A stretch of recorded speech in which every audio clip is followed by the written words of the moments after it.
Bueno, comenzamos con el módulo 2. El módulo 1 terminó con el ejemplo de Farmaceutical. Para un ejemplo muy cortito de una construcción de una carta de control por variable, que dijimos que vamos a hacer un ejercicio a fondo en el módulo 3 para ver cómo el control estadístico de proceso ayuda a evaluar si las técnicas y los equipos que disponemos son adecuados para una nueva necesidad de análisis. Entonces,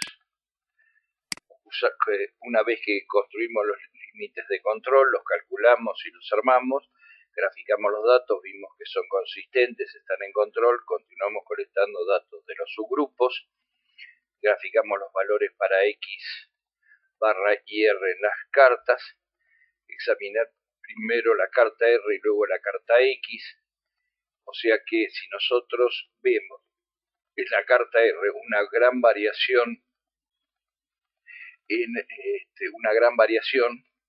o un gran movimiento en la carta R, pero no teniendo puntos fuera de los límites de control, no tocamos el proceso porque no hay puntos fuera de los límites de control, y el próximo punto en la carta de X va a tener también una gran variación. Entonces, la carta R va a predecir en función de la distribución de sus puntos cuáles van a ser los puntos en la carta de los promedios.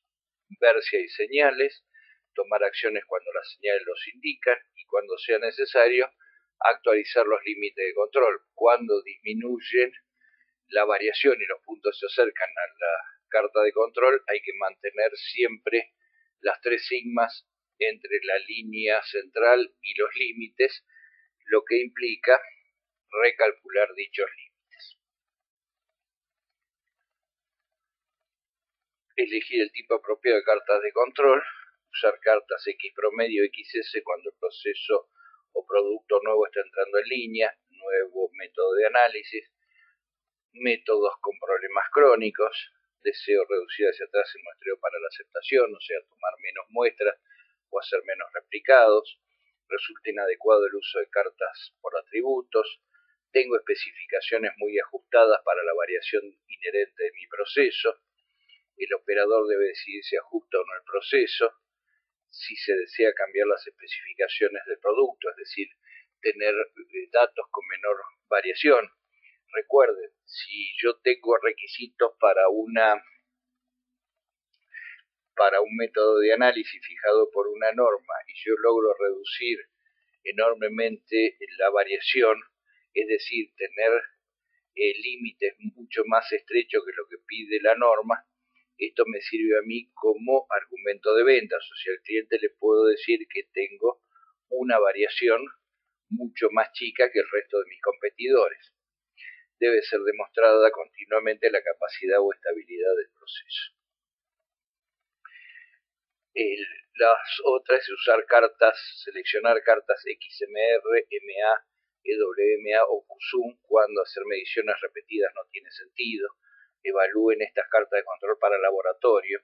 Inconveniente o imposible obtener más de una medición por muestra, ya sea por tiempo o por cantidad, o un ensayo automático que permite medir cada unidad, o sea, el 100% de todas las muestras. La mejor carta es la EWMA, o los datos aparecen muy lentamente y esperar para una muestra grande es impráctico, es decir que si me aparece, yo quiero hacer una carta de control con 30 datos y hago 3 datos por semana porque hago solo 3 análisis por semana, esto implica que tengo que esperar 10 semanas para construir las cartas de control.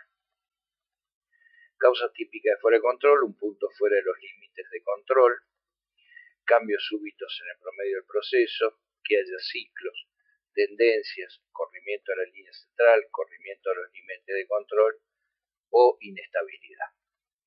Desvíos en el promedio del proceso, vemos acá que hasta este punto tenemos una distribución normal arriba y abajo, y a partir de este punto lo que se genera es que todo el resto de los puntos están por encima de la línea central.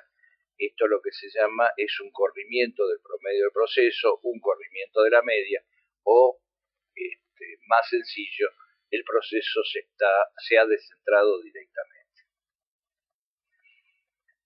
Ciclos, está bien que los puntos se vayan distribuyendo en esta forma, por cuáles pueden ser las causas, apariciones en forma cíclica de reactivos de marcas diferentes, en el caso de producción materias primas, o que se produzca, haya 2 turnos una vez por semana y se empiecen a graficar 2 analistas diferentes. Entonces, en función de cómo van haciendo los puntos, un analista tira alto, el otro tira abajo y así sucesivamente. Entonces, lo que tenemos es un ciclo.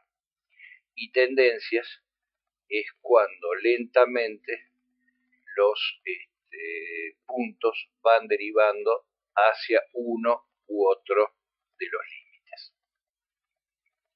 Dijimos que las distancias que hay entre el límite superior y la línea central son 3 sigmas, y la distancia entre la línea central y el límite inferior son 3 sigmas. Entonces podemos dividir en 3 zonas cada uno de estos espacios, o sea que más menos 1 sigma es la zona C, más menos 2 sigmas es la zona B y más menos 3 sigmas es la zona A.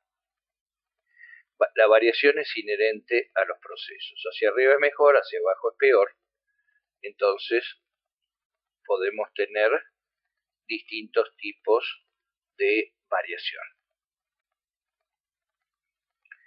Bueno, reglas para causas especiales. Regla 1, todo punto fuera de los límites de control. A esto se lo llama causa asignable y ya hablamos cómo en el laboratorio solucionamos el problema de un punto fuera de los límites de control debido a una causa asignable sin tener que parar el equipo. ¿Está bien? Entonces tenemos los puntos en control y uno de los puntos hacia arriba o hacia abajo fuera de los límites de control. Recuerden, cuando el proceso está en control, si un punto aislado aparece fuera de los límites de control, esto es sin ninguna duda una causa asignable. Regla 2, 7 puntos todos arriba o abajo de la línea central o todos creciendo o decreciendo. ¿Está bien? Fíjense aquí, este es un ejemplo, este es otro ejemplo. Lo que me está diciendo acá es que tengo que analizar por qué razón el proceso se descentró. Acá no vamos a tener puntos fuera de los límites de control, pero el control estadístico de proceso me está avisando que el proceso se está descentrando. 7 puntos en dirección descendente y 7 puntos en dirección ascendente. Esto, de alguna manera, más que el síntoma anterior, si bien cumple con la regla 2, es una tendencia. Regla 3, cualquier patrón inusual o tendencia dentro de los límites de control. ¿Ven? O sea, sube, baja. Bien, o una tendencia donde todos los puntos suben. Regla 4, el número de puntos dentro del tercio medio entre los límites de control difiere marcadamente de los 2/3 del total de puntos. Fíjense en que esto sería menos de los 2/3 todos los puntos caen en esta zona y más de los 2/3 todos los puntos caen en esta zona. Entonces, ¿qué dijimos? Que más o menos 1 sigma tenemos que tener el 68% de los puntos en más o menos 1 sigma para tener una distribución de tipo normal. En este caso, si bien caen dentro de los límites, pero no nos estamos para nada acercando a lo que es una distribución de tipo normal. Entonces, esta va a ser una distribución que va a tener muchos puntos fuera de más o menos 1 sigma, lo cual va a tener una distribución sesgada. Cuidado, no hay crédito para calcular los límites correctos, solo lo hay para tomar la acción correcta de lo que se está observando. O sea, no hay forma de cambiar los límites se calculan, se respetan y tomamos acciones si aparecen alguna de las reglas. La potencia de las cartas está en incrementar el conocimiento que debe tener la organización sobre su proceso. O sea, el control estadístico de proceso lo que espera es que quienes lo usan conozcan cada vez más el proceso de medición para que las decisiones sean cada vez más correctas y tener mayor potencia. Puede responder si hay que cambiar los límites. Inicio del proceso, 10 puntos arriba, estos ahora se usan para recalcular los límites. O sea, supónganse que esta carta lo hice con datos históricos, empecé a graficar los datos actuales. Evidentemente el proceso no trabaja como el histórico, entonces debo cambiar los límites de la carta de control, que en este caso va a haber un pequeño desplazamiento hacia arriba de la línea central y los dos límites, el superior y el inferior, se van a estrechar. Después del cambio de límites, ven, acá se produce el cambio de límites y como ya les decía, hay un cambio en la línea de base pequeño, pero un estrechamiento entre los límites. Los límites reflejan la voz de procesos y las causas comunes se minimizaron. Bien, veamos ahora estrictamente. Lo anterior fue para que ustedes tuvieran contacto, dado que detectar los síntomas es clave para tomar acciones correctas. Un punto fuera de la zona A ya dijimos que es una causa asignable. 9 puntos en la zona C o más allá, 6 puntos en una fila subiendo bajando, 14 y 15 puntos en una fila subiendo bajando, 2 de 3 puntos en la zona A o más allá, 4 de 5 puntos en la zona B o más allá, 15 puntos en fila en la zona C, arriba y abajo de la línea central, 8 puntos en fila a ambos lados de la línea central. Entonces fíjense, el primero que vamos a ver es 2 de 3 puntos consecutivos en la zona A. Acá tenemos este, pero fíjense en que me dice 2 de 3 puntos para que yo haga un análisis y vea qué es lo que está pasando, porque estamos cerca del límite de uno de los límites. Ahora veamos 4 de 5 puntos consecutivos dentro de la zona B. 4 de 5 puntos dentro de la zona B. Como ya me estoy alejando de alguno de los límites para que se complete el síntoma, ya utilizo 5 puntos. 8 puntos o más consecutivos del mismo lado del límite central. En este caso tenemos, aparte del síntoma de los 8 puntos, una tendencia. 8 más puntos consecutivos se mueven continuamente en la misma dirección. Esto es claramente una tendencia. Entonces, ahora analicemos despacio. Un punto más allá de la zona A corresponde a un cambio repentino en la media o la dispersión del proceso. La probabilidad de que esto ocurra bajo control estadístico es del orden del 1 por 1000. ¿Tá? Y 2 de 3 puntos consecutivos en la zona A indican un incremento en la variación del proceso. La probabilidad de que un punto aislado caiga en la zona A es del 5%. Recuerden que entre hasta 2 sigmas teníamos que tener 95%, y entre 2 y 3 sigmas teníamos 99,7, 4,7%, es decir, el 5%. Y este síntoma se completa con 3 puntos. Y acá hay que hacer un análisis, no parar el proceso de medición. Hacer un análisis y después de ese análisis, si dice que hay que parar, se para. Y acá tenemos hecho el cálculo realmente, y para que aparezcan 2 puntos en la zona A, la probabilidad es del 7 por 1000. 14 puntos consecutivos alternando arriba y abajo. En este caso el de control consiste en un descenso asignable de la variabilidad, porque prácticamente no hay puntos en la zona A. Por lo tanto, la variación bajó, porque lo que antes era un 95% ahora es 99,7%. indica una correlación negativa entre los datos. Cuando hay excesos en una, la siguiente pieza es muy reducida y viceversa. La probabilidad de que un punto caiga en la zona C es del 65% y que cargan 14 puntos es del 2%. O sea que la probabilidad de que se produzca este síntoma es del 2%. Pero fíjense, en uno sube, uno baja, uno sube, uno baja, uno sube, uno baja. Uno podría decir que esto también es un ciclo. Y hay que pensar si no estoy teniendo dos analistas que trabajan muy diferentes. 6 puntos consecutivos con tendencia ascendente o descendente. La probabilidad de que esto ocurra si el proceso está bajo control es un cálculo más complejo y para que esto ocurra también es del orden del 2%. Del 2 por 1000, disculpen. Si esto ocurre, cuando ocurren tendencias, los síntomas de las tendencias están asociados con los patrones. Si yo no preparo el patrón como hacen en la industria farmacéutica cada vez que voy a hacer una calibración, sino que lo tengo preparado y lo uso varias veces, si la tendencia es descendente, lo que me está indicando es que el patrón se está degradando. Hay una degradación y tengo menos área o menos respuesta. Si aumenta, no estoy creando masa. No hay manera de que cree masa, pero ustedes lo saben bien que en el análisis ambiental los patrones vienen disueltos en cloruro de metileno. Y si yo abro, cierro,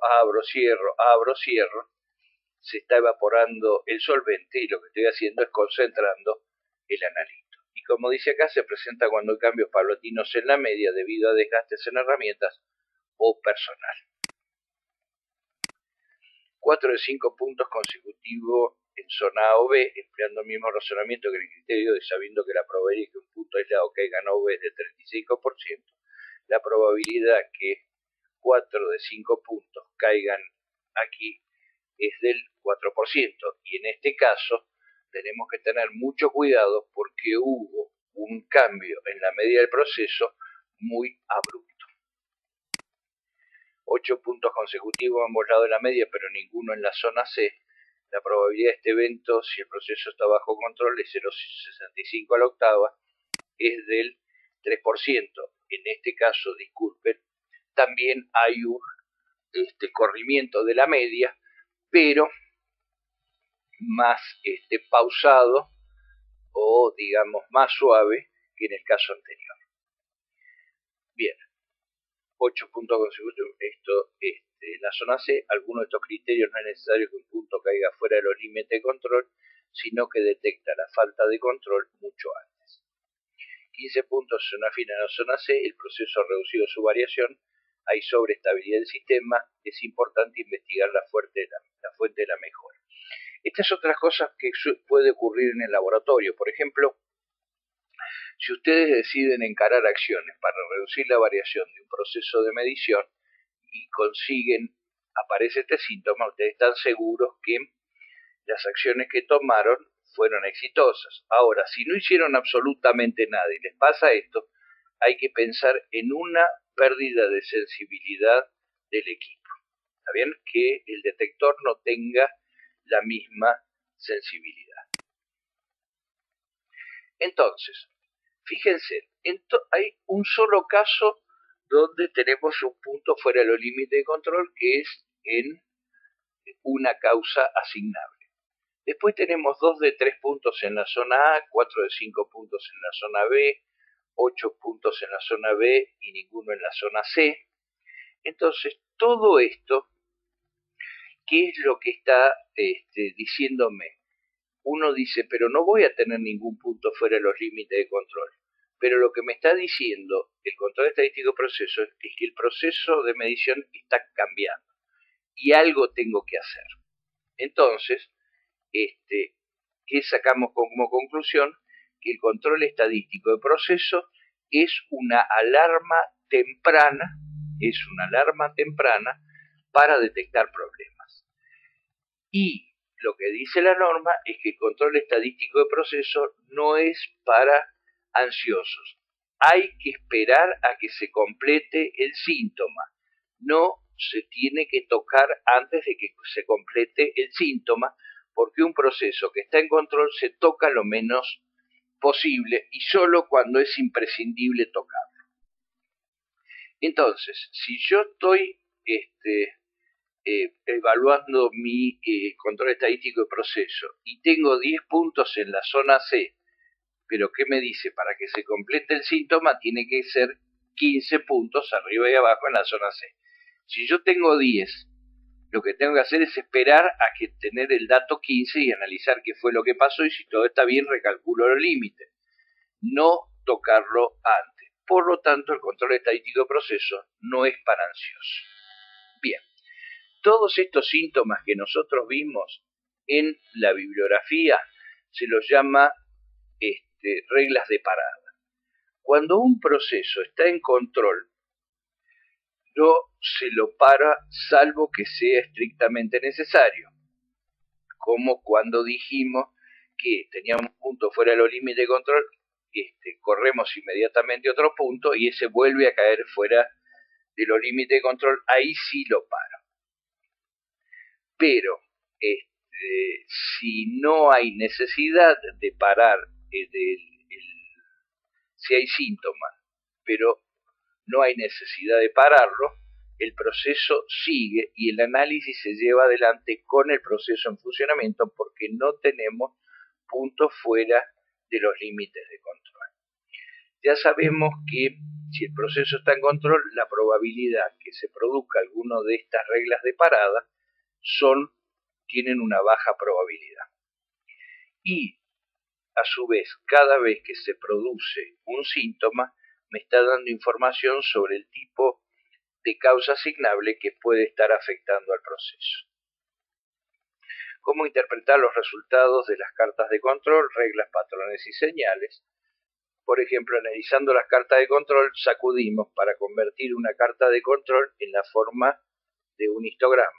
Fíjense que si yo grafico las frecuencias en cada una de las zonas, puedo tener cómo se están distribuyendo los datos, si son normales o están sesgados.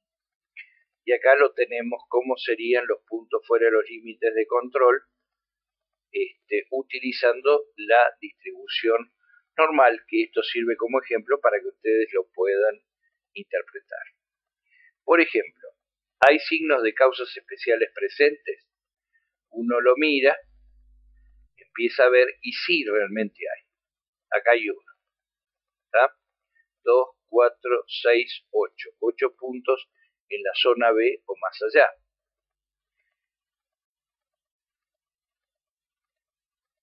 Bueno, y esto se lo dejo a ustedes como para que lo vean. Por ejemplo, se corrió el círculo. Acá tenemos un punto fuera de los límites de control y acá tenemos 2 de 3 puntos en la zona A o más allá. Acá también volvemos a tener otro punto, pero este síntoma no es un síntoma peligroso, porque yo lo que logré acá es bajar enormemente la variación, y esto es lo que a mí me conviene. O sea, lo que yo quiero es que todos los puntos estén lo más cerca posible, en el caso de los rangos, lo más cerca de cero, porque prácticamente la variación es cero. Pero de alguna manera tengo que analizar qué fue lo que pasó acá, porque acá tuve un punto fuera de los límites de control. Entonces, descubriendo cómo se lograron todos estos puntos, lo que tengo que hacer es tratar de que todo se maneje de la misma manera para tener la precisión, el valor de la variación lo más baja posible. Allá también tenemos otro, que es un corrimiento de la línea de base, o sea, por qué durante este periodo de tiempo hubo un corrimiento de la línea de base y un descentrado del proceso. Bien, y acá ustedes tienen varios ejemplos más que, ya conociendo las reglas de paradas, lo pueden interpretar. Entonces, ¿qué ha cambiado? Y ha cambiado que ha aumentado muchísimo la variación y tenemos 2 puntos fuera de los límites de control. Entonces, ¿por qué cambió el proceso? Y bueno, ya dijimos, por ahí los operarios que habitualmente trabajan en este proceso están de vacaciones y vino gente que no está tan calificada, o directamente por una cuestión de costos decidieron cambiar de proveedor de materia prima. Bien, aquí ustedes tienen en este caso, están corridos los redondeles, pero tenemos una cantidad muy grande de puntos fuera de los límites de control. Quiere decir que si este proceso hasta acá estaba en control, aquí ya empezó a perder control. Está directamente fuera de control, o sea que aumentó enormemente la variación. Y fíjense en que aumentó la variación significativamente en la carta de los rangos y también se reflejó en la carta de los promedios. O sea que cuando empezó a aumentar la variación en los rangos había que haber hecho algo para disminuirla, así no arrastraba a la carta de los promedios. Bien, aquí les dejo algunas recomendaciones. Bien, fíjense, acá todos los datos son estables, estamos todos bajo control, todos contentos, todos felices. Aquí, ejemplo de un síntoma. Cada vez que nosotros tenemos un síntoma, la pregunta es, ¿tomo acción o no? Siempre tenemos que tomar acción frente a un síntoma. En este caso hay un descentrado. Si hay un descentrado, se perdió esa actitud. Tengo que ver qué le pasó al equipo. ¿Está bien? Así de clarito. Y en otros casos, yo como acción lo que tengo que hacer es hacer el análisis y por ahí como resultado de ese análisis resulta que no tengo que tomar ninguna acción. Pero el análisis sí debe ser realizado. En este caso, lo que está demostrando esto es que no se lleva, el control estadístico proceso no se lleva en tiempo real. Porque tenemos un punto fuera de los límites de control, no se hizo nada, y encima el segundo punto está fuera de los límites de control. ¿Está bien? Lo que no tenemos acá es la escala de tiempo, pero por ahí lo que ustedes pueden pensar es decir, bueno, el primer punto está fuera de los límites de control, y antes de parar el equipo hago una nueva, inmediatamente hago otro punto, y también está fuera. Bueno, entonces a partir de acá el equipo tiene que estar parado. En este caso todavía peor, porque tenemos dos puntos fuera de los límites de control y el proceso aparentemente se acomodó y nadie sabe cómo se acomodó, salvo que alguien haya registrado algo, pero evidentemente se tocó la máquina y se tocó el proceso para lograr que el próximo punto cayera en la línea central. En este caso, si estos puntos reflejan un lote de producto, lo más probable es que con este lote de producto se reciba un reclamo.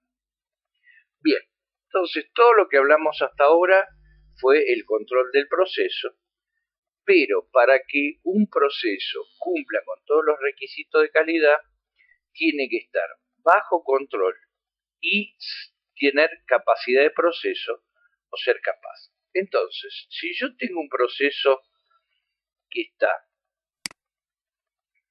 fuera de control, lo tengo que poner en control. Si digo que un proceso está fuera de control, lo tengo que llevar a control, y si una vez que lo lleve a control es no capaz y lo tengo que llevar a capacidad de proceso. Entonces lo ideal es que esté en control y que sea capaz. Estudio de capacidad. El objetivo es cuantificar la variación inherente a un proceso o una parte del mismo, determinar tolerancias naturales y analizar dicha variación en relación con las especificaciones del producto, las tolerancias de diseño. No tiene sentido hablar de capacidad para procesos que no se encuentran en estado de control. O sea, yo primero tengo que poner el proceso en control y después recién evaluar su capacidad.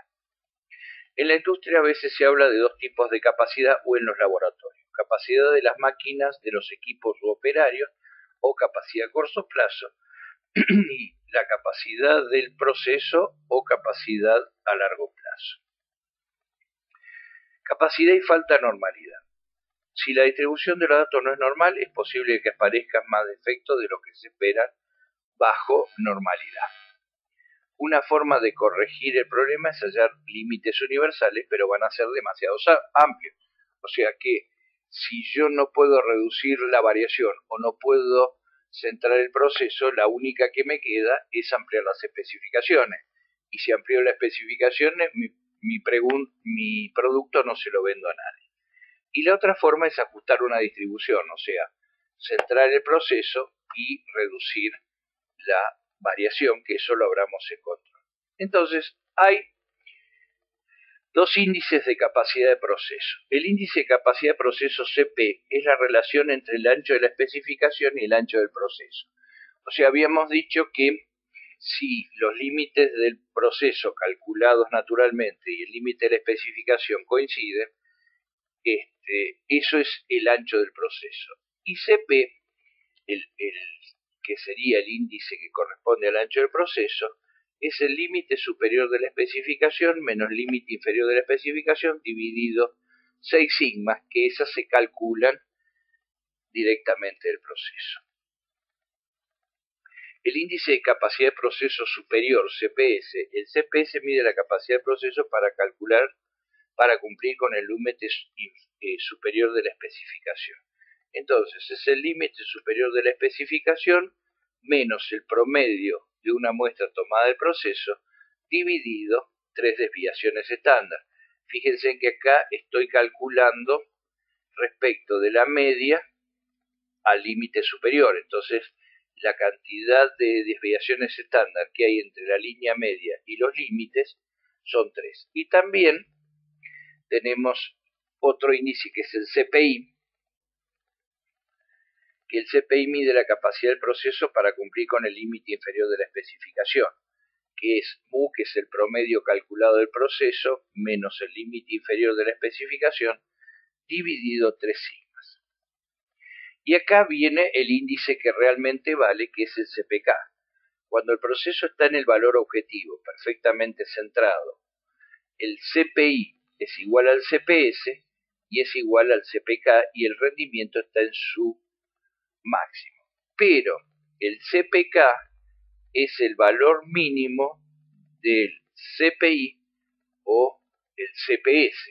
Entonces, el CP mide el ancho, que es la amplitud del proceso, y el CPI mide la posición del proceso respecto del valor nominal. El CPK lo que mide es si el proceso está descentrado o no. Bien, interpretación de los índices de capacidad de proceso. Si el CP es menor que 1, es pobre. Los límites de control del proceso son más anchos que los límites de la especificación. El proceso puede tener partes malas aun cuando esté en control. El CP menor que 1,33 es regular. Y un CP que sea mayor a 1,33 es aceptable, es lo mínimo exigido por la norma. Entonces, lo que se quiere es que el valor de los límites de control sean más estrechos que los límites de la especificación.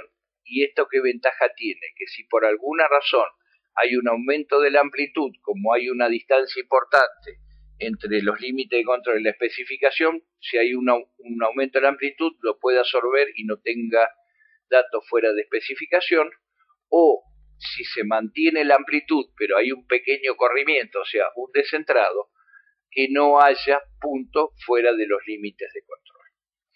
Y 2, un CP mayor o igual a 2 es excelente, el proceso va a producir menos de 2 defectuosos por cada 1000 millones de piezas producidas, de datos emitidos, y esto es lo que se conoce como Six Sigma.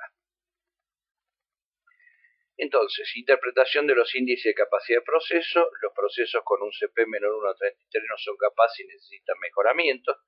Necesitamos enfocarnos sobre cómo reducir la variación y en lo posible la media del proceso debe coincidir con el valor nominal. Esto maximiza el rendimiento. Lo que nos quiere decir esto es que para maximizar el rendimiento en la producción y en el cumplimiento del control estadístico de proceso, el proceso tiene que estar centrado. Y cuando hablamos de centrado, hablamos de exactitud. Y si hablamos de exactitud, hablamos de máquina. Entonces lo importante es que la máquina esté lo mejor ajustada posible. ¿Qué hacer con un proceso incapaz? Una es cambiar el proceso. En este caso sería cambiar el proceso de medición. Dos, cambiar la especificación. Ya sabemos que no nos conviene porque tenemos que ampliar los límites y esto va a generar que por ahí no cumplamos con los requisitos de la norma. Vivir y sufrir con lo que se tiene, o cesar la producción, decir, bueno, si este es un ensayo que tenía acreditado, lo saco de la acreditación, o directamente no lo ofrezco más porque por la cantidad de muestras que tengo y la rentabilidad que me da, en general no me mueve el amperímetro. Y acá ustedes lo tienen en forma de diagrama de flujo, investigar el proceso, si el proceso está bajo control estadístico, si es no, proceso fuera de control estadístico, si el proceso está bajo control estadístico y es capaz, si es capaz lo sigo con cartas de control y si el proceso es incapaz, tengo que tomar algunas de las decisiones que vimos en la transparencia anterior. Entonces, fíjense, en este caso tenemos el valor nominal, el límite inferior de la especificación, el límite superior de la especificación, y decimos que el valor nominal es 1000, 800 el límite inferior, 1200 el límite superior. Los límites del proceso son más estrechos que los de la especificación. El proceso es capaz. En este caso, el proceso no es capaz porque no cumplo ni con el ancho de la amplitud del proceso ni con la posición. O sea que el CPK es menor que 1 y en este caso el CPI es menor que 1. Bien, y acá tienen un ejemplo de que a medida que yo voy metiendo cada vez más desviaciones estándar dentro de los límites de especificación, para lograr eso, la variación tiene que ser cada vez más chica.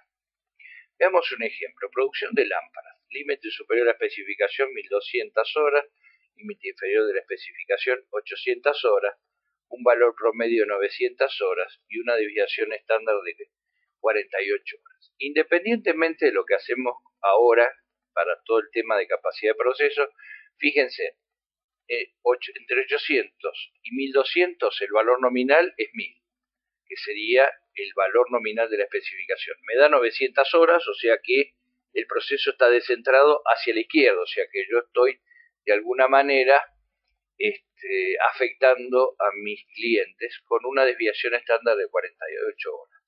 Entonces, el CP es el superior menos el inferior dividido 6 desviaciones estándar. 1200 menos 800 dividido 6 por 48 me da 1,39.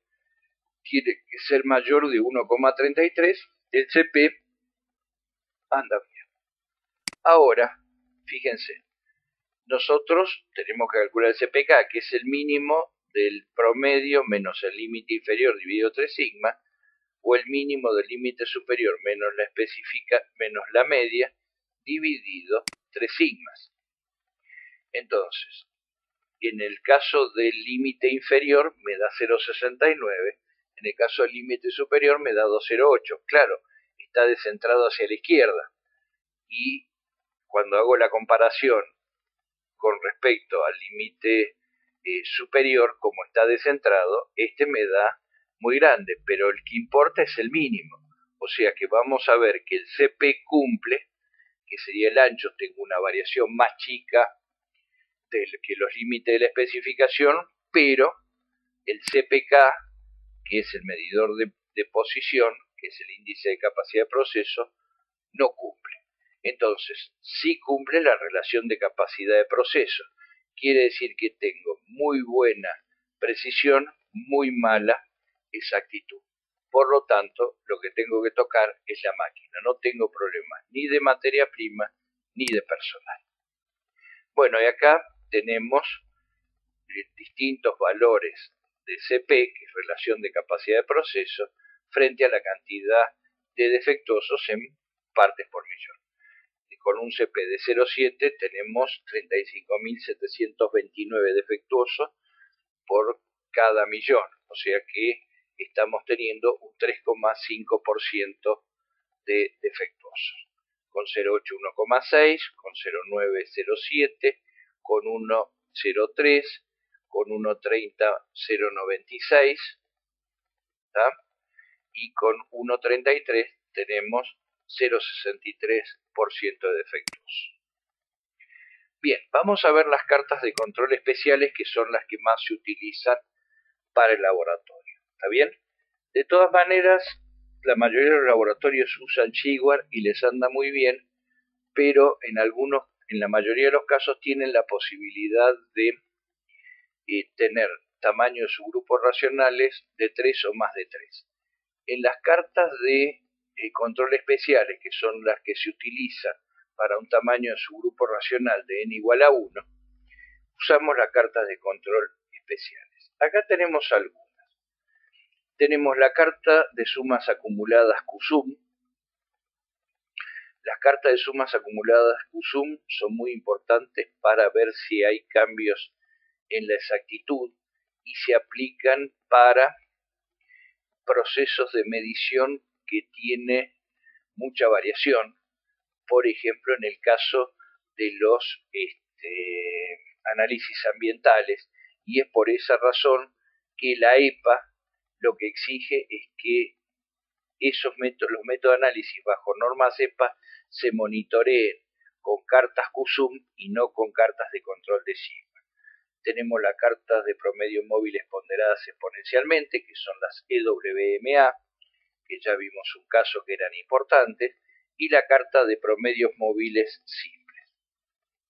Carta de sumas acumuladas QSUM. ¿Cuál es el principio? El QSUM S es conocido por ser la suma de los errores respecto de un valor objetivo. El valor objetivo puede ser el valor medio de una muestra determinada en un periodo previo. Este valor se lo conoce como valor de referencia K, el que se sustrae de cada análisis de control XY, y la diferencia se suma a todas las diferencias anteriores. Esto se llama sumas acumuladas. En el caso anterior, nosotros los valores, en el caso de Shigward, lo graficábamos arriba y abajo de la línea central. En este caso, K es el valor de la línea central. Si tengo un valor arriba, le resto el valor de K y tengo una diferencia. Si el otro punto está por debajo, le resto el valor de K y esa variación aumenta, lo cual implica que las variaciones se van acumulando. Y por el otro lado, ya les dije, es muy importante el gráfico QSUM porque detecta cambios en la exactitud, o sea, no le importa tanto la precisión, porque como tiene una gran variación no importa. Lo que importa acá es que el proceso no se descentre. Entonces, sumas acumuladas. El QSUM 1 es el valor inicial menos el valor objetivo K. Para el próximo dato, el QSUM 2 va a ser el QSUM 1 más la diferencia del segundo valor menos el valor objetivo. El QSUM 3 va a ser el QSUM 2 más la diferencia entre el valor 3 menos el valor objetivo. Y el QSUM n va a ser igual al QSUM n-1 más el valor n menos el valor objetivo. Y esto se puede expresar como la sumatoria de los XY menos n, que es el número de valores, y por K, que sería el valor objetivo. Propósitos y aplicaciones del QSUM. Es especialmente ventajoso para procesos con una gran variación. La técnica QSUM está especialmente diseñada para las siguientes aplicaciones: reconocimiento de un cambio sistemático, desvíos del valor medio en un proceso en marcha. Estamos hablando de cambio sistemático, exactitud. Determinar el orden de magnitud por el cual el valor medio está cambiando, o sea, estimar en cuánto nos estamos corriendo. Y por último, determinación del momento en el que ocurrió el cambio para poder saber a partir de qué momento el proceso empezó a cambiar. Y 4, predicción del valor medio futuro sobre un corto periodo de tiempo, o sea, poder estimar cuándo va a volver, cuál va a ser, mejor dicho, el valor medio en un periodo de tiempo. ¿Cómo establecemos una carta QSUM? Una carta QSUM debe estar dimensionada de manera que sea sensible a las pequeñas desviaciones del valor medio. Acá es muy importante que el valor medio se mueva muy poco y el punto en la carta se mueva mucho.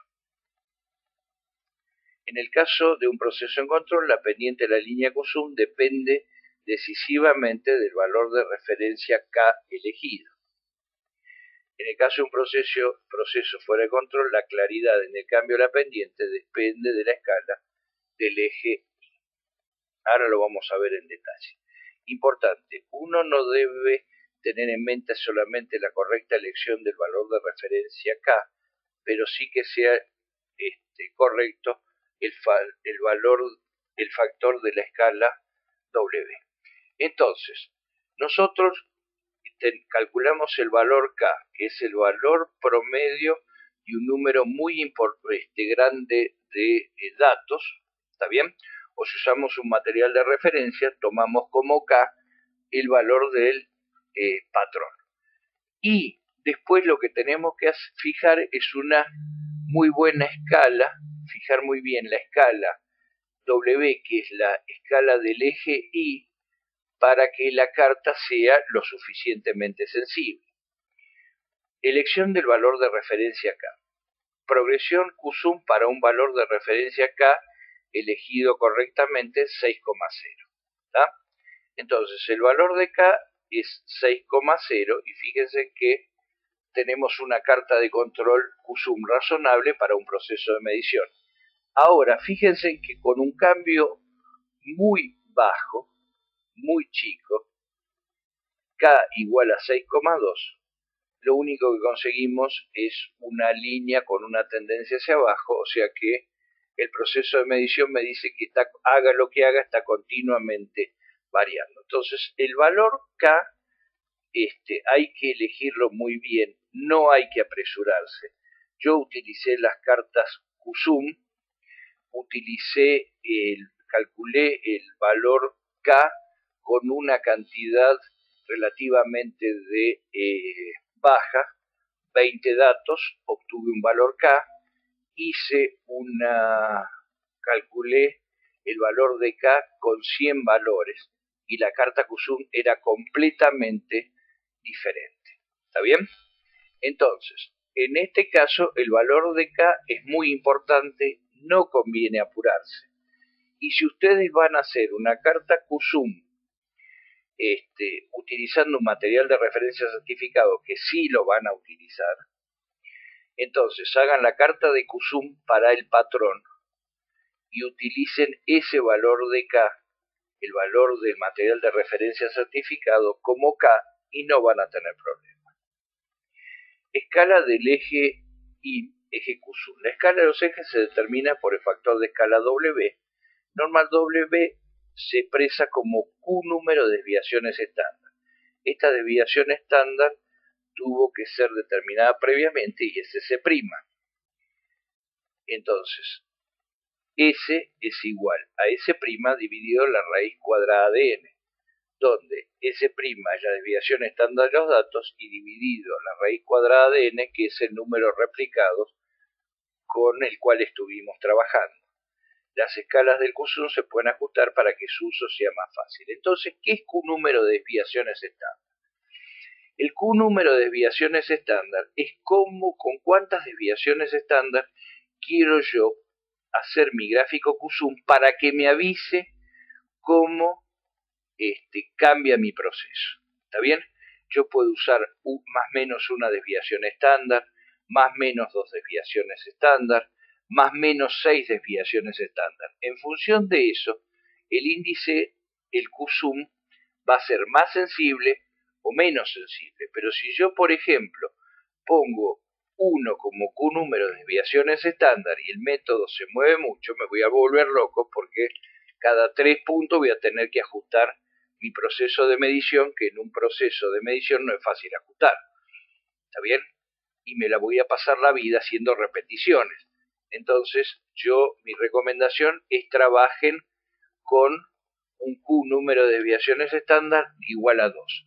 Estamos hablando de un 95%.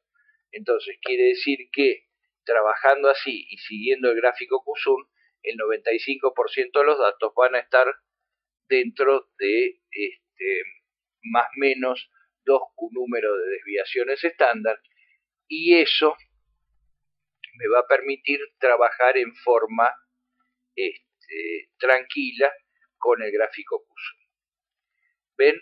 Fíjense, acá tenemos una escala en el eje X que va desde 0 hasta 0,6 desviaciones estándar y de 0 hasta menos 0,4 desviaciones estándar, lo cual hace que la escala del eje X sea de una desviación estándar. Entonces, pese al método a tener una gran desviación estándar, tiene muy poco corrimiento en la exactitud, o sea que este es un gráfico QSUM extremadamente sensible. Determinación de una situación fuera de control. Para determinar una situación fuera de control hay 3 criterios para tomar una decisión cuando se usan cartas QSUM.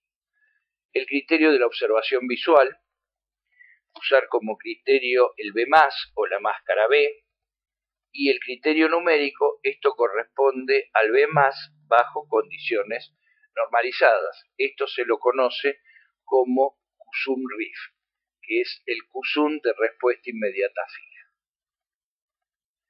El criterio de la observación visual. Una desviación actual respecto al valor requerido se nota en un cambio dependiente. Estos cambios se determinan visualmente en forma muy fácil si está dimensionado correctamente y el proceso es confiable. Tiene varias desventajas. A. Los cambios pequeños no se detectan fácilmente.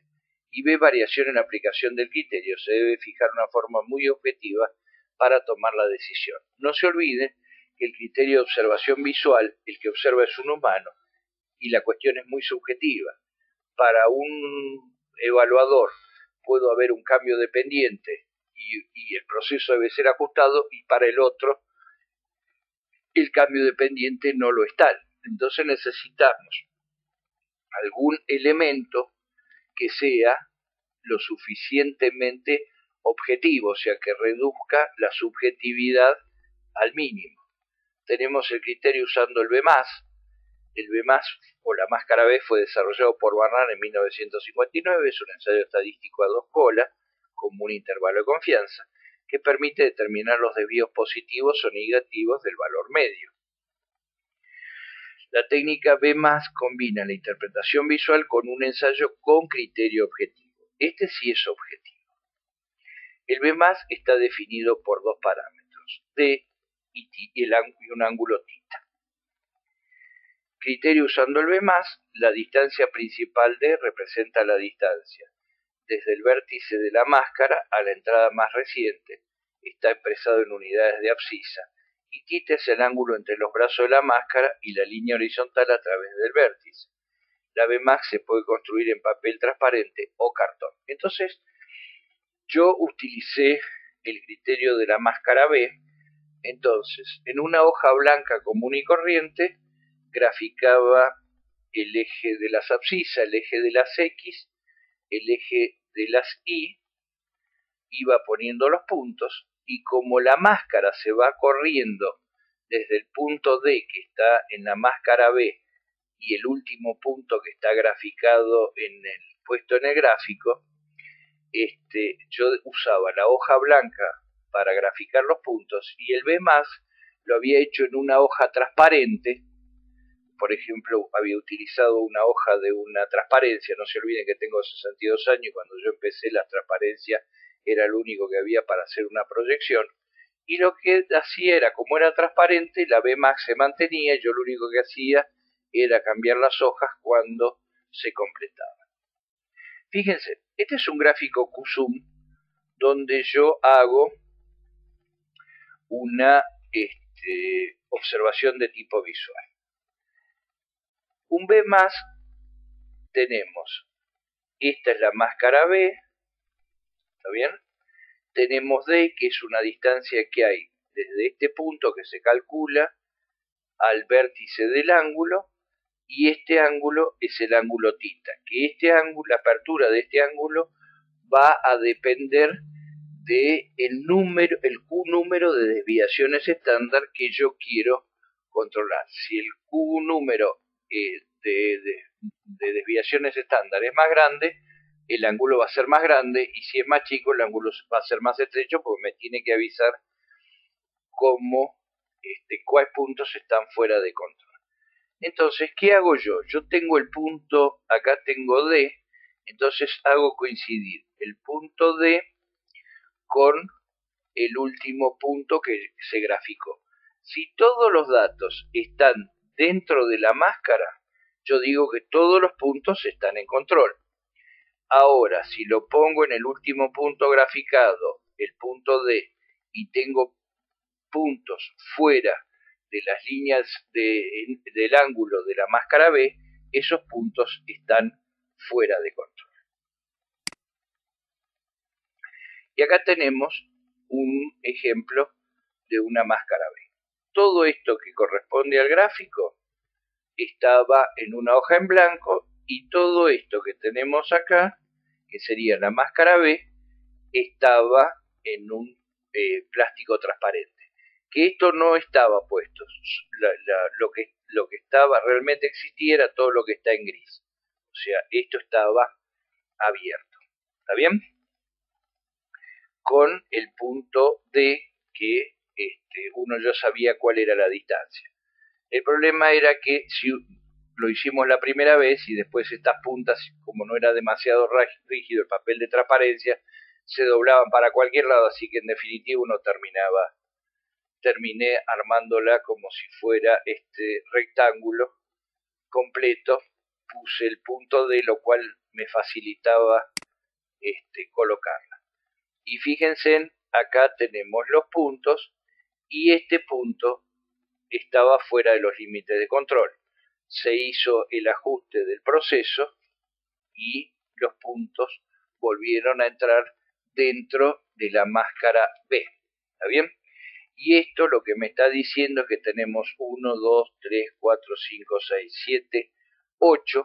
O sea, y lo que me está diciendo es que a partir del octavo punto está fuera de control. Entonces, ¿qué es lo que puedo hacer yo? Confiar en lo que pueden hacer ustedes. Confían en lo que yo les digo o lo repiten.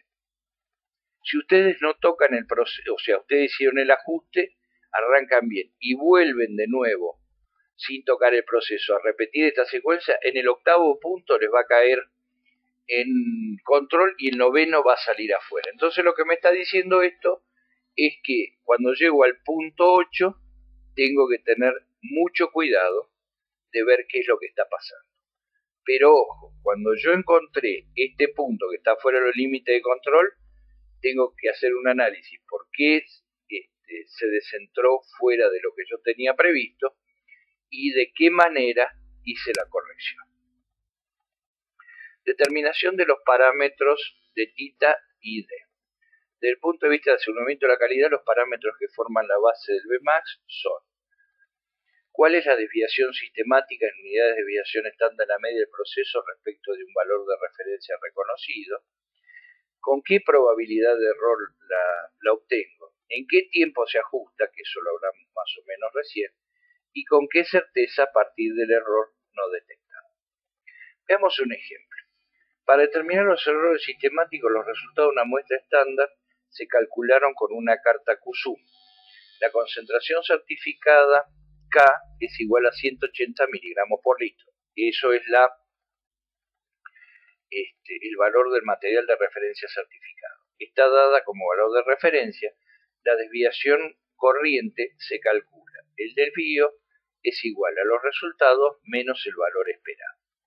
El desvío de las sumas acumuladas está determinado por la sumatoria de los desvíos individuales. Por ejemplo, para una serie de 4 Q-sum, el desvío 1 más el desvío 2 más el desvío 3 más el desvío 4, estos son ejemplos, menos 0,70 más menos 0,10 más 2,60 más 0,40 me da que es 2,20 miligramos por litro.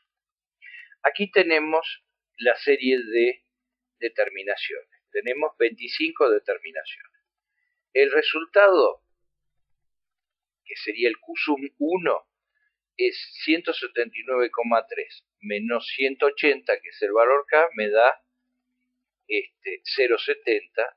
El QSUM en miligramos por litro es menos 0,70. Y el normalizado es 0,70 dividido 1,8. El próximo valor me dio 179,9, el desvío es menos 0,10 y el QSUM 2 es menos 0,80 y el normalizado es menos 0,45. El otro me dio 182,6, el desvío es 2,60, el QSUM es 1,80, ¿está bien? ¿Por qué? Porque es 2,60, a 0,80 le sumo 2,60, me da 1,80 y el normalizado es 1,80 dividido 1,8 y así sucesivamente. Pero fíjense en que acá tenemos de 5,40 a 9,90 tuvimos un salto muy importante. Llegó hasta 10,80, 9,10, llegó hasta 7,30, 10,20, 10,50. Y acá lo mismo ocurre, estos mismos valores aparecen en el normalizado que sería el QSUM RIS. La desviación estándar fue determinada anteriormente, siendo ese 1,8 miligramos por litro, y el valor QSUM se normaliza dividiendo por la desviación estándar. La carta QSUM se va a dibujar usando una escala W, una desviación estándar, o W, dos desviaciones estándar. Vamos a probar a ver qué pasa. Los valores normalizados para la carta QSUM se grafican y se construye un ensayo máscara B. En el análisis de rutina, para seguir la carta QSUM, se mantiene el valor de referencia 180 miligramos por litro. Acá hay un pequeño error en el... vamos a ir por acá, se salteó esto. Entonces me dice que tita es igual al arco tangente de D mayúscula dividido 2W, que sería la escala que yo quiero tener, disculpen. Y la distancia de D es 2 veces la desviación estándar al cuadrado por el logaritmo natural del error que yo espero cometer dividido D mayúscula al cuadrado. Y D es la menor desviación que podemos experimentar con un grado de certeza dado. D es igual al X máximo menos K, o D es al K menos el X mínimo. Esa es la desviación estándar del valor de referencia obtenidos de ensayos previos. W es el factor de la escala, por ejemplo, W es una S o 2S, y alfa es la probabilidad de cometer un error de primer tipo, falsa alarma, señalar un fuera de control cuando el proceso está en control, y decimos que alfa es igual a 0,0027. O sea que habíamos dicho que en tres desviaciones estándar, la cantidad de datos es 99,73. Y lo que quedaba fuera era 0,27%. Entonces, para expresarlo como un error es 0,0027, que corresponde a tres desviaciones estándar. Con el valor anterior se asume un error despreciable tipo 2, alarmas no detectadas, de beta el 1%. Entonces ahora volvemos para arriba.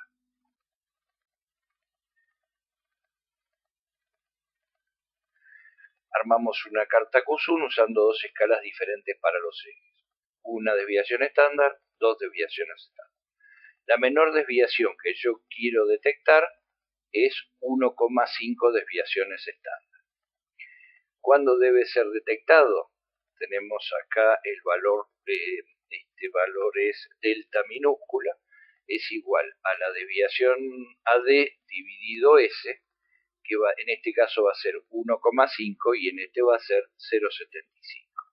La probabilidad de error es 0,0027 para que estemos en tres desviaciones estándar. Entonces, distancia a la B max, D es igual a menos 2 dividido delta al cuadrado por el logaritmo de alfa. Entonces es menos 2 dividido 1,5 al cuadrado, que es de mayúscula, por el logaritmo de 0,027. Entonces distancia a la B más, en ambos casos es 5,2573. Y el ángulo de la B más, que es θ es el arco tangente de D mayúscula dividido 2 por W. Esto es el arco tangente de D dividido 2 por una desviación estándar o por dos desviaciones estándar.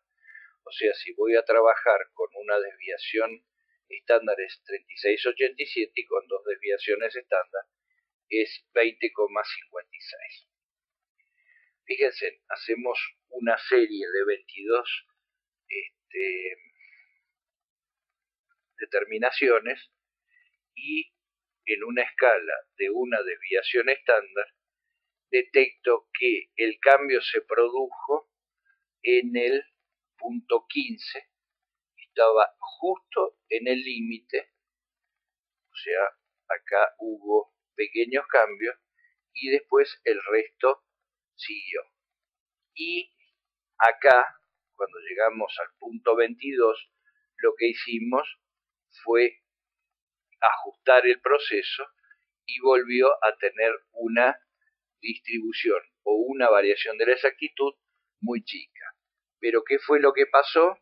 Acá se produjo el cambio de pendiente y se necesitaron 7 corridas, 7 puntos más para detectar este como dato peligroso. Fíjense que no está fuera de los límites de control, está justo en el límite de control.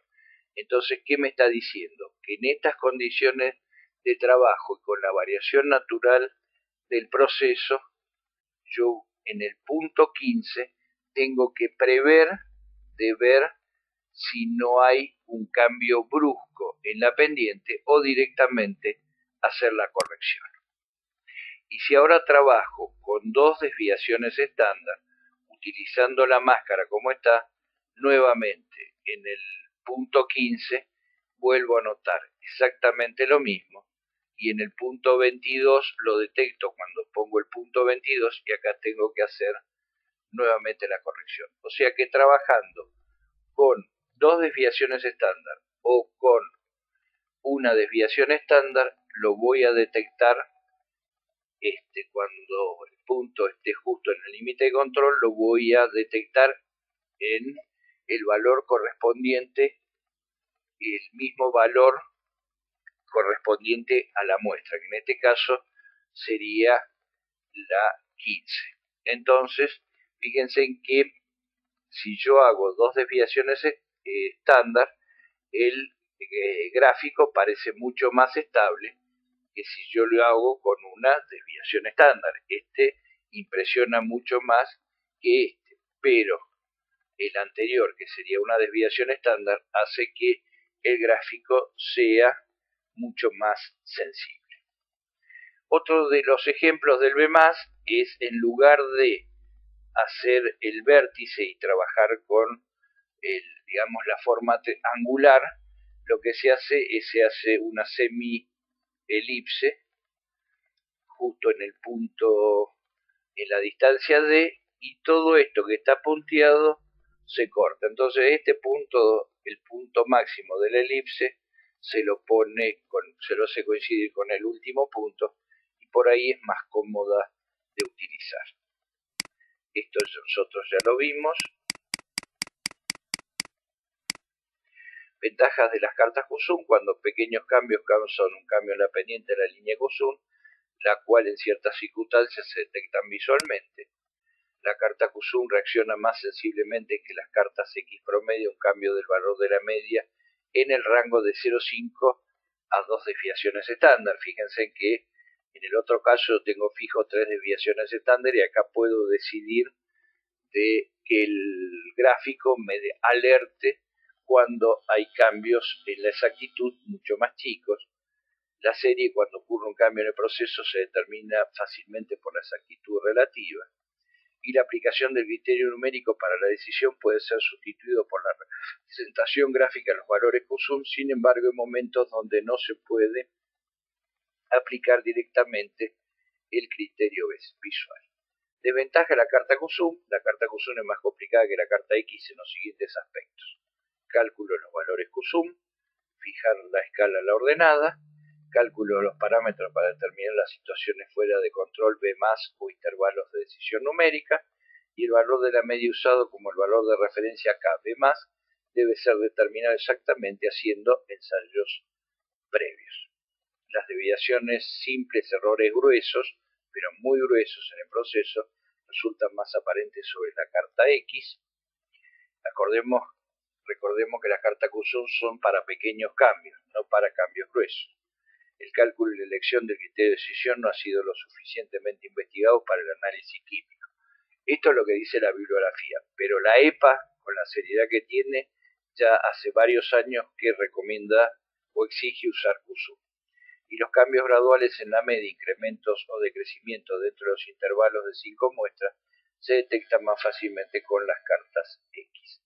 Y acá tienen un ejemplo que sería una carta X y un ejemplo de lo que sería una carta QSUM. ¿Está bien? Fíjense, acá no parece haber ningún tipo de cambio, estamos todos en más o menos, estamos todos en, este es el límite de alarma, la zona B, estos son los límites de control, y fíjense que acá parece estar todo tranquilo, y sin embargo acá se nota bien que las sumas acumuladas hicieron un cambio de pendiente. Voy a volver un poquito para atrás. Yo utilicé las cartas de QSUM. En el caso mío, cuando era el jefe de control de calidad, usé las cartas de QSUM como un ejercicio de tipo de control estadístico de proceso, porque todos los procesos que había en la planta eran procesos continuos, tenían muy baja variación, entonces las cartas de control de Shewhart nos alcanzaban más que bien. Pero teníamos un proceso que era bastante más crítico, que se hacía en batch, entonces ese proceso lo controlaba con una carta QSUM. ¿Por qué? Porque sabemos que los procesos continuos son los procesos que tienen menor variación, los procesos en batch tienen mucha más variación, especialmente entre batch, y cuanto más chico es el batch, mayor es la variación. Entonces lo tomé como algo aplicable a QSUM. Bien, algunos de los problemas que ya les dije cuando hice la carta QSUM con el de 20 para sacar el valor K con 20 datos no funcionó, con 100 datos funcionó bien. Controlaba en 2 Q números de desviaciones estándar para estar seguro en el 95%. Usé alfa 0,0027, armé la BMASC y utilicé también el normalizado. No había ninguna diferencia entre el normalizado y el BMASC. Incluso usando la máscara B se veía en forma gráfica que era bastante más práctico. Y para este proceso sí en varias corridas siempre nos aparecía que había un punto fuera de los límites de control cada 28 muestras que nosotros obteníamos. Y eso era una indicación que el catalizador perdía actividad, lo cual hacía que no se completara bien el proceso. Entonces lo que se tomó fue que como acción que cada 27 ciclos de catalizador, el catalizador se tiraba y se ponía catalizador nuevo, y a partir de ahí en las cartas QSUM no tuvimos más puntos fuera de los límites de control. Ya les digo, en el caso de Shewhart, si yo tengo que hacer análisis ambientales, lo más probable es que la carta de los rangos suba, baja, suba y baja, y la de los promedios pasa lo mismo. Así que a mí me parece más que lógico utilizar las cartas de QSUM. Ahora, sí, lo que es cierto como desventaja es el cálculo. ¿Está bien? Las cartas de control de Shewhart el control lo hacen los operarios y demás. En este caso, la situación es diferente, pero no nos olvidemos que el nivel de académico de las personas que trabajan en el laboratorio difieren bastante de los que trabajan en procesos. Bien, sigamos entonces, ya dicho lo final. ¿Y por qué la carta CUSUM es muy usada? Son más capaces de detectar pequeños cambios en los niveles del proceso, el inicio de cuando el proceso comienza a derivar en el fuera de control se determina, cada punto de la carta CUSUM da la historia acumulada del proceso, los cambios sistemáticos pequeños se detectan muy fácilmente, pero los cambios abruptos y grandes se detectan más rápidamente con las cartas de Seward. El CUSUM SI grafica las sumas acumuladas de los desvíos. Bueno, esto ya es otra forma de calcularla, que quedó un poco colgada la transparencia. Bien, ahora vamos a la carta EWMA, que son los promedios móviles ponderados exponencialmente. Bueno,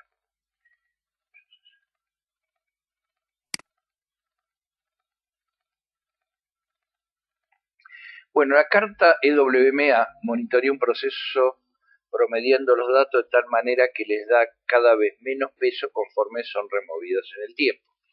Recuerden, EWMA es una carta especial cuando el tamaño de su grupo racional es n igual a 1. Y acá lo que hace de alguna manera va ponderando los datos, y esto es muy importante al inicio, porque cuando yo inicio una serie de mediciones, lo más probable es que tenga mayor variación, una porque no conozco bien el proceso, dos porque me voy ajustando, hasta que llega un momento en que ya consigo la variación natural que debe tener, entonces el efecto de ponderación prácticamente no tiene efecto. Entonces esto lo que hace es de alguna manera disminuir la variación de los puntos iniciales, que muchas veces por ahí muestran una variación que no se debe realmente al proceso, sino a la falta de capacidad que tiene el analista o el conocimiento del proceso. En la carta de Seward, la decisión en relación al estado de control de proceso en cierto instante t de tiempo depende de la medición más reciente y de los límites de control. En la carta de WMA, la decisión depende del estadístico de WMA, que es el promedio ponderado exponencial de los datos. Es más sensible que la gráfica X al movimiento de los pequeños cambios sostenidos en la media del proceso. Es más sensible que la gráfica X al movimiento de separación gradual de la media del proceso. Es menos sensible que la gráfica X a desplazamientos grandes de la media del proceso. Se puede aplicar a las XS, que sería de n mayor que 1, o a las XS individuales. Recuerden, cuando hay grandes cambios, hay que detectar grandes cambios, Seward anda fenómeno. Ahora, cuando hay que detectar grandes cambios, mejor dicho, pequeños cambios, ya Seward no funciona tan bien. Seleccionando un factor de ponderación delta, la carta puede ser sensible a corrimientos graduales a lambda, disculpen. Seleccionando un factor de ponderación lambda, la carta puede ser sensible a corrimientos graduales pequeños en la media del proceso. El estadístico EWMA es igual a el EWMA en un momento de tiempo es igual al factor de ponderación del valor obtenido en ese tiempo más 1 menos lambda por el EWMA T-1, que sería el anterior. Y la variancia EWMA es igual a la variancia de los valores dividido n por lambda dividido 2 menos lambda. EWMA0 es la media o meta de los datos históricos. Fíjense que tanto en CUSUM como en EWMA necesitamos partir de un valor que es la media de los datos históricos. Esa es la desviación estándar de los datos históricos para un n grande, y sub t es la observación en tiempo t, n es el número de observaciones monitoreadas incluyendo 0, y 0 es menor que lambda, y lambda es menor o igual a 1, que es una constante que determina la memoria del EWMA. Bien, lambda determina la tasa en la cual los datos antiguos entran en el cálculo estadístico EWMA. Un valor de lambda igual a 1 indica que solo el último dato sería incluido, o sea, es lo mismo que la carta de control de Seward. Entonces, los valores de lambda tienen que ser más bajos. Un valor grande de lambda le da más pesos a datos recientes y menos peso a datos antiguos. Un valor pequeño de lambda da más peso a datos antiguos. Un valor común de lambda 0,2 para detectar cambios en una desviación estándar y de 0,4 para detectar cambios de 2 sigmas. Los límites de control se determinan como sigue. El límite superior de control es el EWMA0 más 3 desviaciones estándar EWMA, y el límite inferior es el EWMA0 menos las 3 desviaciones estándar EWMA. La carta EWMA requiere que se obtengan datos históricos del proceso para calcular la media y la desviación estándar representativa del mismo, para continuar el monitoreo asumiendo que estuvo en control al colectar los datos. Para los primeros valores de X, la desviación estándar se calcula como la variancia EWMA es igual a la variancia de los datos dividido n por lambda dividido 2 menos lambda por la variancia al cuadrado por 1 menos 1 menos lambda elevado a 2t.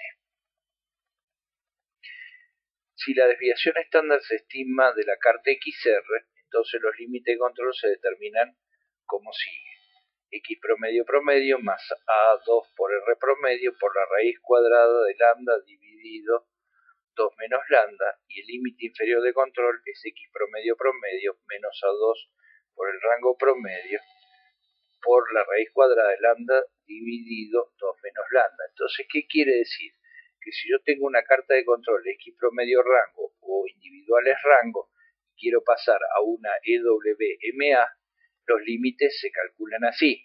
Porque, ¿qué es lo que pasa? Yo puedo tener la carta de control de Seward, veo cómo está mi proceso y veo que hay cierto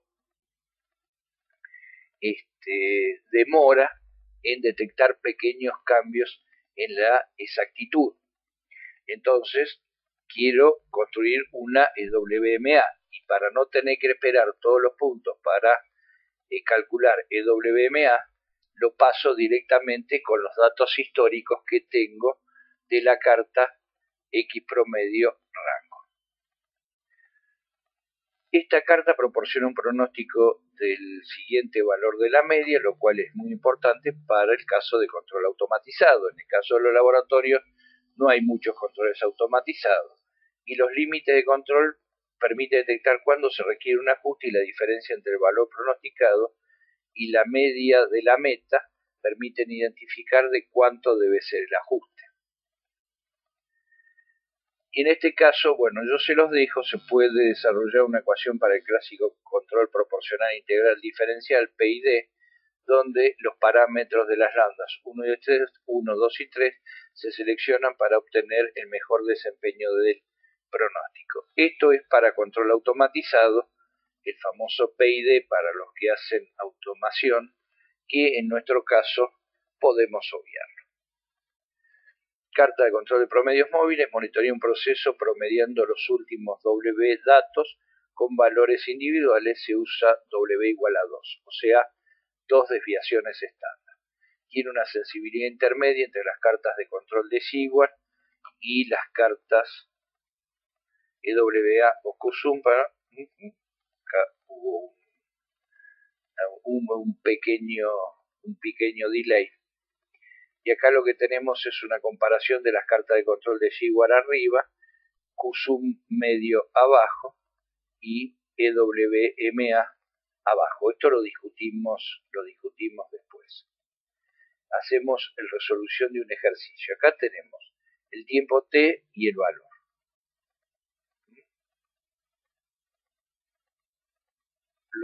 se hizo, este lo hice yo particularmente,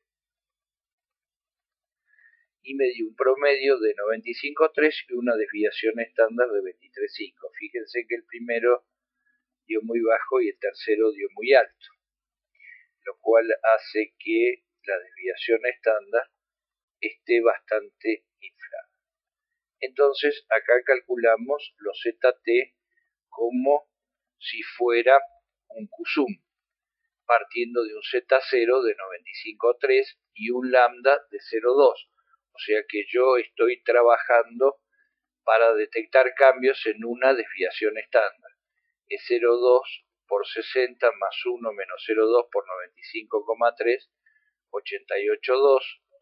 El Z2 es 88.8, el Z3 es 97.4. Y acá tenemos el tiempo, el valor del obtenido para la determinación, y acá tenemos el Z3 que corresponde al EWMA. Entonces, lo que hacemos es calculamos los límites de confianza, y para este ejemplo 95.3 y 23.5, para el primer EWMA son 81.2, 109,4, 77.2, 113,4, 75.1, 115,5, 73.9, 116,7, 73.1, 117,1. O sea, fíjense en que arranca como el límite inferior arranca alto y cada vez va disminuyendo hasta que prácticamente la disminución es mínima, y el límite superior arranca bajo y empieza a aumentar hasta que los saltos son cada vez más chicos porque hay una ponderación. Y fíjense en que acá tenemos el tiempo, el valor obtenido, el ZT, el límite inferior de control, el límite superior de control, y a partir de la muestra 9 prácticamente ya no hay diferencia, lo cual hace que el límite se mantenga constante.